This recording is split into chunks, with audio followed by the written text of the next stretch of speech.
Discover how mastering compliance and logistics in healthcare technology gives you a competitive edge.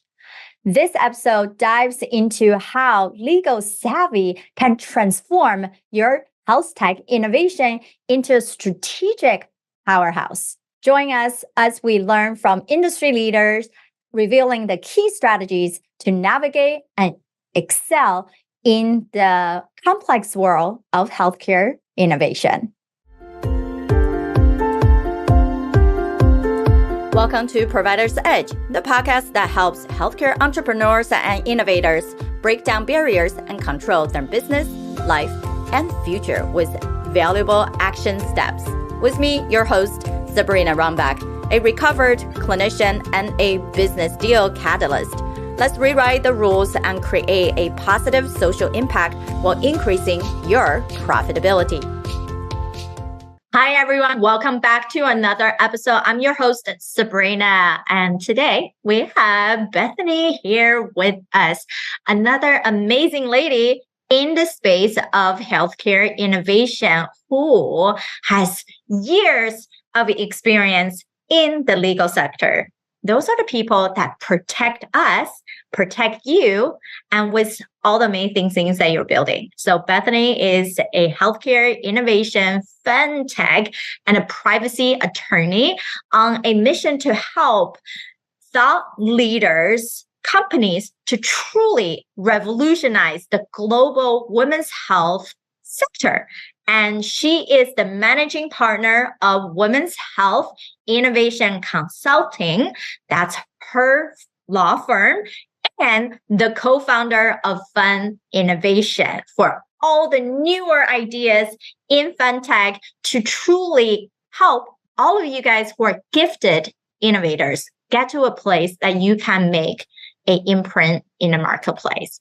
So I'm so excited for Bethany here with me. We got connected a while ago on LinkedIn. Yay, LinkedIn. And we got chatting and we started talking about what she does, how we both in a space of helping the right solutions in the healthcare space actually make impact and not just thinking about having impact and not just believe you made something going, but actually create impact. And I know you guys all believe impact is measured in different ways. It's not just number of people's lives or even revenue. In PostPoint, she's on the board for us, right? PostPoint Path, we actually define it by 12 different sectors. So excited to have this conversation with you, Bethany, to be on our platform. We are a group of listeners who are executives and innovators and leaders in the healthcare place, whether they are entrepreneurs themselves or part of the larger organization. And definitely legal, I feel like is a topic that some people stay away from. Oh, Sabrina, it's hysterical that you say that because I find that lawyers are usually innovators' least favorite people to talk to. So to quote from Mean Girls, I'm not a regular lawyer. I'm a cool lawyer. And we definitely do need to have those conversations to protect your companies. Oh, yeah. It's not just a critical part to protect. It's safety ground. I think most people believe, regulation, they're just trying to keep me outside, right? They're the gatekeepers. And they're the ones who have to jump through hoops for any policy changes. But we have to change our perspective. First is how can we leverage the right help, the people in the right seat to support us so you have the good safety foundation and then not taking your amazing gifted ideas away. Oh, absolutely. And that's the thing too, we often hear is that regulation is the death of innovation. And I really like to flip that on its head because there is a way in which regulation can actually help both consumers and innovators and actually make products much more accessible and honestly, interesting, right? And attractive to consumers. So it's really important not to think of regulation and laws as hampering innovation in the company that you're building, but rather looking at them instead as a way in which you can develop market differentiators and claim more of the market share that's out there by having good legal hygiene. Oh, so well put. And we believe that regulation and how do we be compliant, it's not just to say there's a bubble that you stay within, but also it's about what can you leverage in the way that you're building businesses and putting your right foot forward. So I would say, let's talk about your work, especially with Fem Innovation. It's a group that truly supports FemTech and those newer ideas, those pre-seed level of companies. What do you see are some of their challenges that typically that you have to have conversation with? Yeah. So as you mentioned, Sabrina, we do work with early and mid-stage women's health innovation companies. For those who aren't familiar with the term, right, FemTech is really referring to women's digital health solutions that are out there. And so we like to help companies get off the ground and get started into the marketplace where they're ready to raise their first or their second fundraising rounds. And there's a lot of common questions and concerns that we get, some of which are unique to FemTech companies and some of which are much more broadly applicable to health tech companies in general. So I would say some of the typical questions we get starting at the beginning are, how do I form my company? What company is right for me to form? Depending on whether or not you want to be raising capital down the line. That's an important distinction. We also get a lot of questions around protecting early stage IP. And that's important from a couple perspectives. The ones that everyone's probably most familiar with are trademarks and patents. And, for trademarks, oftentimes I hear companies not wanting to go through the trademark process because they don't understand how valuable it is to protect their IP. And what I say to that really is it's not just about protecting your IP. It's also about making sure that you're not infringing on somebody else's already claimed IP. And one of the key problems I see for early stage companies is they don't do a trademark search. And so they're not protecting their IP, but they haven't checked to see if they're infringing on someone else's. They get their product to market, right? They now have an established customer base. And then we see an issue where they get a cease and desist letter from the company who has trademarked that name. That can then cost a ton of money, not only to make that situation go away, right, but also to rebrand yourself in front of consumers, especially if you're an early stage company. So that's a common pitfall we see as well. Another one that's more unique to FemTech has to do with data privacy. And while that's a concern for all health tech across the board, it has become much more important in FemTech companies since the Dobbs decision because women's health data can potentially be used against them depending on where somebody is located. And so we've seen, unfortunately, a lot of mistrust from consumers in using these FemTech products right now. And so it's really, how do we build back that trust? Well, we can do it with good data privacy and security principles embedded into products and companies. And that's an instance, as we were talking about earlier, Sabrina, where the law can actually be a competitive differentiator if you are building structures and foundations that are going to protect your consumers. So we talked through whether or not HIPAA applies, whether or when you should comply with HIPAA, even if it doesn't comply, like if you're trying to get partnerships, what that strategy looks like and why they may require data privacy compliance. We talk about cyber insurance, when that's necessary and how you can protect yourself against cyber attacks and cyber breaches. And that I would say is kind of another key category that early stage founders struggle with, is really understanding that just because you're new and early doesn't mean a hacker's not going to come after you.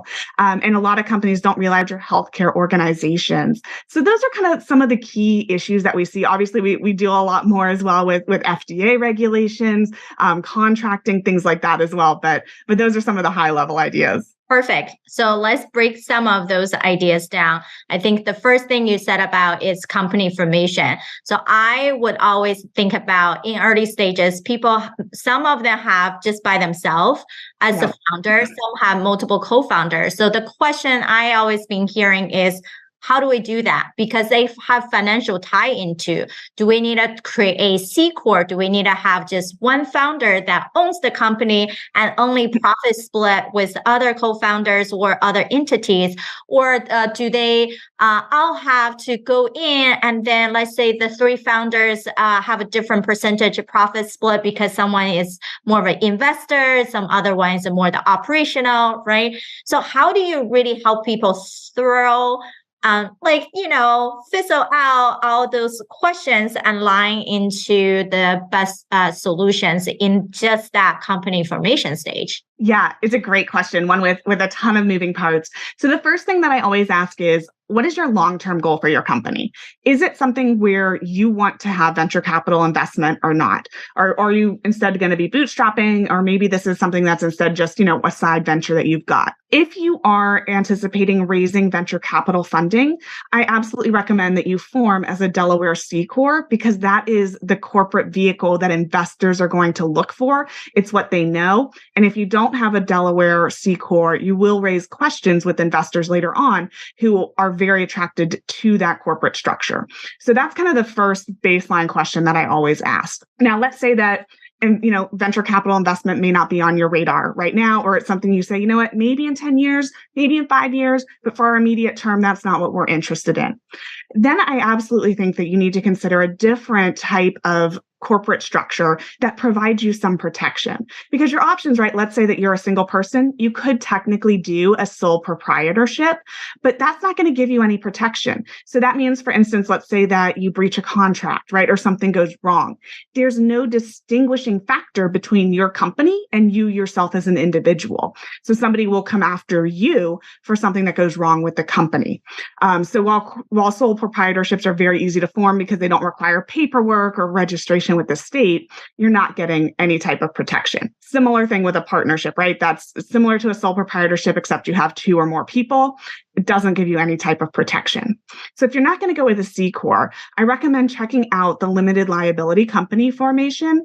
And so an LLC, it has the advantage of having pass-through taxation, right? So the corporate structure, depending on how it's formed, but let's say you have a traditional C Corp, that's typically going to be subject to double taxation. What that means is you're going to get taxed at the corporate level when that income comes in, and then you'll get taxed whenever it's distributed as dividends to the shareholders. So that's a double taxation structure. LLCs are nice because you don't have that. You just get pass-through taxation to the owner or the members, which is great. But the LLC gives you that protection that you wouldn't have in a sole proprietorship or a partnership, where you're not going to essentially be piercing that veil for the entity. So the entity itself is not, if it gets in trouble, nobody's going to be able to come after you personally unless there was something like fraud involved or something like that. So the LLC is what I would recommend as the alternative if you're not interested in venture capital investment. And now, Sabrina, you had a question, how do we decide, whether or not we're got 1 member, 2 members, 10 members? How do we, deal with the division of profits, equity, et cetera?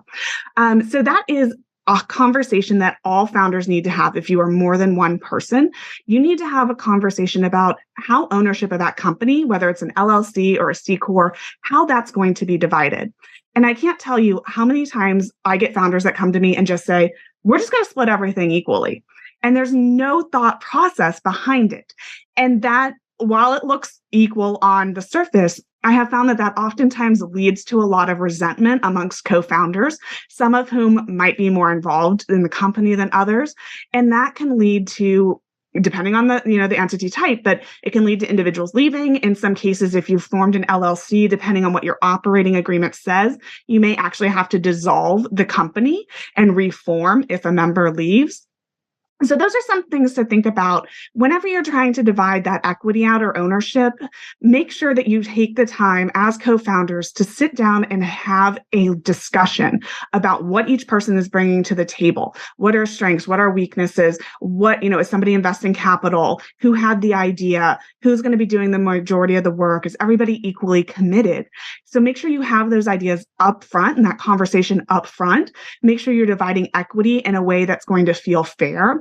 And then make sure that you revisit that from time to time, because the last thing you want is for that animosity to build up and to fester.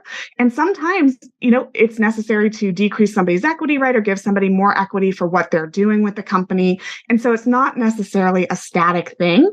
And it's funny because you think that this is something that's very easy to just divide out equity. There's actually multiple different ways and structures out there if you Google it for how equity division should happen. So just make sure that you're doing it in a way that feels fair to all of you, but in a way that has thought and logic behind it. So if somebody came and asked you, okay, well, why did you divide this equally amongst the three of you?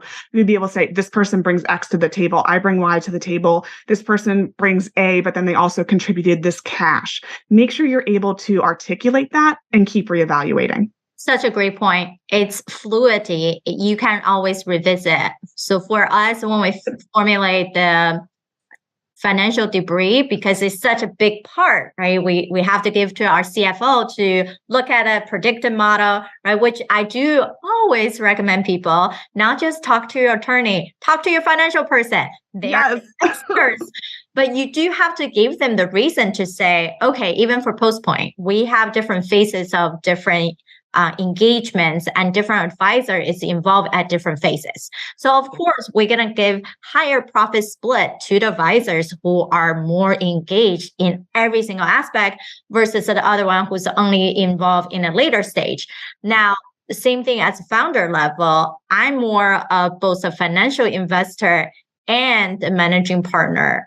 And I brought in the idea, right? Yeah. So then, yes, of the three founders, I have a larger chunk of that because I'm more both the idea person and the behind the scene and the operation. And we do have our COO position as well, who's integrating. So now it's able to transition Sabrina, be the right face of the company, not be everything, right? But that doesn't mean that we're not recognizing. Now we're giving more, thinking about more splitting into our operational lead, right? And then it makes sense because that person going to be more involved into the day-to-day, both from the client side and all the advisors are being able to deliver the right level of care, right level of services. Now, it's okay to feel like we want to be fair, quote unquote, right? Yeah. Three-way split seems to be an easy number to put, but at the end of the day, we're probably all doing 10,000 things. So we have to be able to both quantify the amount of time you're putting in and the amount of ROI. It's not just time anymore. We all know, I teach about peak performance. Even though you spend 20 hours doing something, I might turn that into a 10-hour project. And so it's not so much about the time consumption, it's how you do it and what the result you're actually producing, right? So be able to be open and have these conversations is so crucial. So thank you for bringing that up. And then knowing, and we do have to talk to many different advisors to make sure you guys are all individually protected and pay your other founders back if that's the case, right? They put out on their own bootstrapping. All right. So next thing we were talking about is that piece of protection, because from a marketing branding thing, that's heartache for me. If I have to go in and tell people, yeah, there's no brand alignment, and therefore I'm not willing to put you on all these media shows because you're going to confuse your audience, right? Or people have all these viewers going to your website. They are not really sure what you're doing. Then you have to rebrand and someone taking your name and whatever not, right? So it's not so much about giving you a giant microphone and just tell everyone about it, right? Which many founders like, no, we just need everyone to know about us. Now we're like, how do you protect yourself and make sure you have the right trademark and whatnot? So tell us a little bit about that process. I believe it's, even though it takes months to process, but the initial application is relatively easy, isn't it? Yeah, it's a great question. The thing with trademarks is that the actual filing of the trademark itself can take like a day. It is a very fast process. What takes time is the actual search that should be conducted prior to any type of trademark filing. So what I recommend anytime a company is starting out and you think that you have a name, I look online to see if the domain is taken, because that can be a good indicator that somebody may already be using this name in commerce and it might be taken. Let's say that the domain name is available. The next thing that I do is I go to the U.S. Patent and Trademark Office's website, the USPTO website, and I run my own basic trademark search. Now that website is very limited because it will only pull up exact matching results. And the thing with trademarks, right, is that we want to make sure that consumers aren't going to be confused. And so you might have, let's say you have Starbucks as your name, right? But you put two S's on the end, right? If you search for Starbucks with two S's, Starbucks itself may not pop up because it's not an exact match. But consumers would still be confused between Starbucks with one S and Starbucks with two S's. So just because nothing pops up on your search doesn't mean that you are home free. That's why we really need to run a much more comprehensive search with these third-party search providers. And so what they do is they run a comprehensive search through all these different types of federal and state databases, and they compile a list. And then what an attorney does is they look at that report and they prepare a memo to you saying whether or not they think your name is trademarkable or whether or not they think that name is already taken. And so then once that happens, right, and you agree, okay, maybe that's something we can proceed with, the next step is then preparing the application. The application itself is pretty simple. You put your name, you put the mark that you are trying to trademark, and then you have to select a class. And there's a lot of different classes that you can choose. The class is basically going to say, what are you doing, right? What type of good or service are you providing? So for instance, is it legal? Is it educational? Is this something that is a podcast? Like, what is it that you're providing? And so you pick a classification because you register trademarks by that class. So just because you have a trademark, let's say that Sabrina, you had the trademark on Pulse Point. Just because you have that doesn't mean that you can trademark Pulse Point for sports equipment, right? Because that's not something that is part of your platform. So unless you're filing an application and showing that you're using that name in all of those different classes, your name will be protected for the specific class that you choose. And then that application gets submitted. Right now, wait times are about 9+ months for that to even get in front of a patent or a trademark official to come in and even look at your application. So it sits there. The good thing is, right, that the date you file, we are a first to file nation. So what that means is we go by the date the application is filed to determine who has the right to use that trademark. So your date will still get backdated to the date you filed, regardless of when it hits a trademark officer's desk. And then that trademark officer will look at that. They'll let you know if they have concerns. You might get an office action, right? You kind of go back and forth, and then eventually it's approved or denied. The other thing I would say with respect to trademarks is just because you see somebody else using a name doesn't necessarily mean it's available. For instance, when we were coming up with Fem Innovation, I will be honest, like, it wasn't my first choice for a name. I was really keen. I had heard the term Fem Health before, and I thought, wow, that would be cool. Maybe we could do like Fem Health Consulting, right? Fem Health Innovation, right? Something like that. I did my trademark search, and guess what? Fem Health popped up as being a trademarked name. And I was like, this is interesting because literally like a couple of weeks before, I heard 2 other companies announce themselves as having Fem Health in their names. And so just because they had it didn't mean, they might be trademark violating somebody else's name out there. But if I was going with that, I could have potentially been misled and said, yeah, I can totally trademark that name. So just because somebody else is using it or you see somebody else commonly using a term or a phrase doesn't mean it doesn't have trademark protection on it. So that tells us if your part of your name is already being trademarked, you should not use it. Is that what I'm hearing? Yeah. So if part of the name has been trademarked, what you would have to have is some other very unique aspect to that name. So something like consulting, right, or law firm, those are too generic to just add on to an already trademarked name. So there's got to be some kind of distinguishing, unique factor that's not just going to be generic. Awesome. So it's a separate word that has to be unique, not a generic term about what this company is. Exactly. And not everything is trademarkable. For instance, Women's Health Innovation Consulting, that is not a trademarkable name. Why? Well, because these are all very generic terms, right? Women's health, innovation, consulting. So it's very generic and not in a way that's going to at all have something that consumers would say, oh yeah, like this, I can identify this as the company. So because of that, we can't, or it's been recommended that we don't try to get a trademark on that name. Okay, that makes sense. So for people to even think about content creation, trademark your content, because this is something we talk to people about. You are the educator. You are putting all this information out for free, right? And some people do paid only broadcasting, but we always talk about you should trademark it because someone else can come up with the same name and took it. And that also means the name of that show should be somewhat unique. Because if it's just health tech, there's too many things have health tech.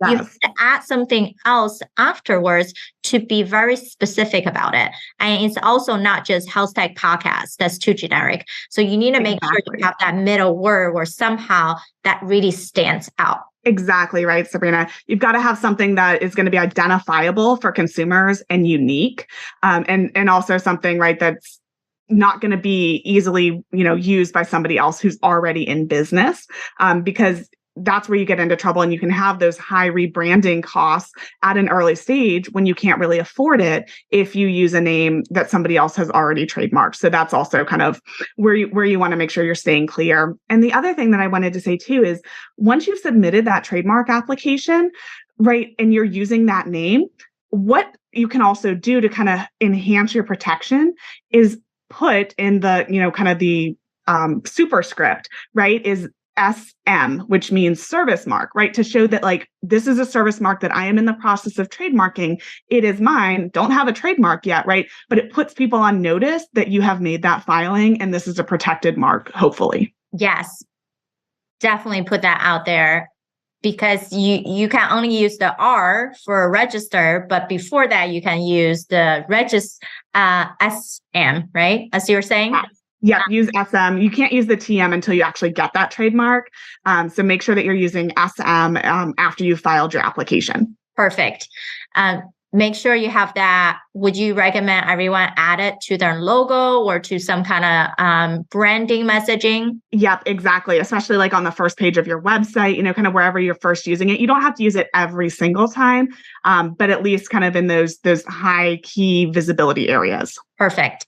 All right. And protect yourself, knowing how to do that, very key, important. Now, we know there's a lot more topics that we can get into. Today, we're really dived into the company information and protection of your really baby, right? Like it's been years and sweat, equity plus money, go building that. We needed to make sure that no one just easily take that away from you. There are other challenges that Bethany mentioned. I'm sure we'll be doing more episodes. But thank you so much for being here with us. We had definitely a fun engagement of conversation. Until next time. But before I let you guys jump off, Bethany, how can people find out more information? I'm sure they're going to be wanting to have a conversation with you on whatever they are focusing on. Yeah, absolutely. So I'm very active on LinkedIn. You can find me on linkedin.com/in/Bethany Corbin. My website is bethanycorbin.com. And then I'm also on on Instagram at FemTech Lawyer. Perfect. All right. Find all of that on our show note, and definitely check out and connect with Bethany on LinkedIn. I would recommend that you open up your LinkedIn app right now and type in Bethany Corbin. Send her a message. Guess what I'm going to tell you next? Add a personal message. When people don't send me a personal message, I usually don't accept. So the best way to stand out is to say something along the line of that you heard her on our podcast, or you have seen her posting something unique, and then make it a personable connection. All right. Appreciate you guys all staying on, and until next time. Bye, guys.